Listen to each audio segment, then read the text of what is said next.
I'm Gabby Luma from Mod Ventures, and today we're going to talk about 3 ways that you can use automation in your business finances. I decided to do this video after I had several people ask me questions about how to automate their accounting systems so that they can get their accounting done more timely and still accurately. Before we get started, if you could just like and subscribe, that way you're not missing any future videos on our feed. First, we start with a great cloud accounting software, such as QuickBooks Online. It's a great software solution that's all cloud-based. If something was to happen, say a disaster, it's not on a desktop computer, it's not saved on some local server, it's actually in the cloud, password protected. That is usually our basis and where we get started. After that, we start looking at how to automate those transactions that are coming through the banking system and then connect them to the QuickBooks Online software. And that is called setting up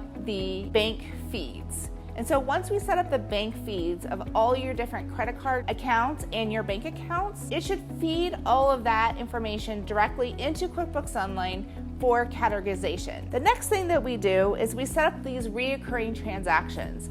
And so if we have, a normal rent payment or normal transactions that happen on a regular basis, we'll go ahead and set those up so that they normally occur and just go right into your bank register. And the last thing that we do is we set up rules. And those rules are really, really helpful because it remembers what types of expenses are what category. So for instance, if you have a rent payment, it will remember that it needs to go to rent or lease expense. Or if you have, let's say, an expense from Office Depot, it's going to go to office supply expense. So it's really, really important to set up the bank feeds and then set up the reoccurring transactions and then set up the rules.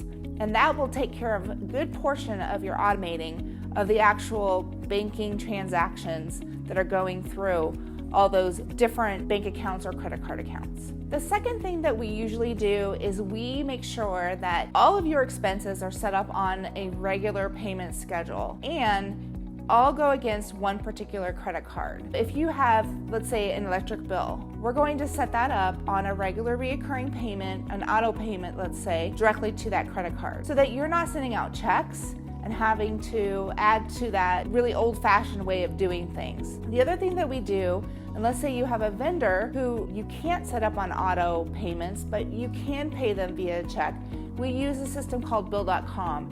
And Bill.com allows us to do what's called accounts payable. It's automated and connected to QuickBooks Online.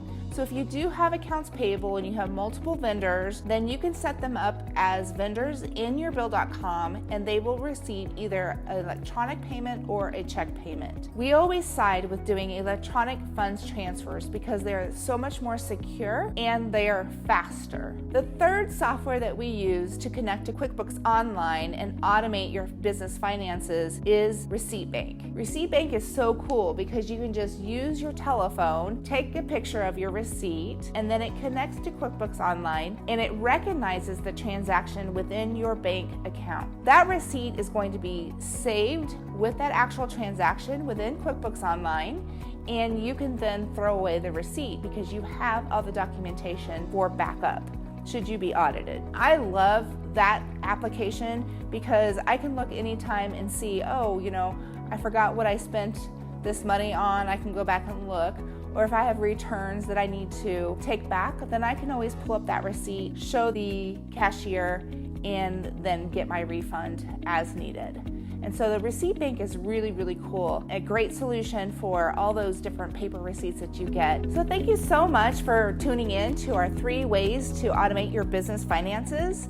I hope you got a lot of value out of this video. If you did, please comment below and like and subscribe. We'll see you next time.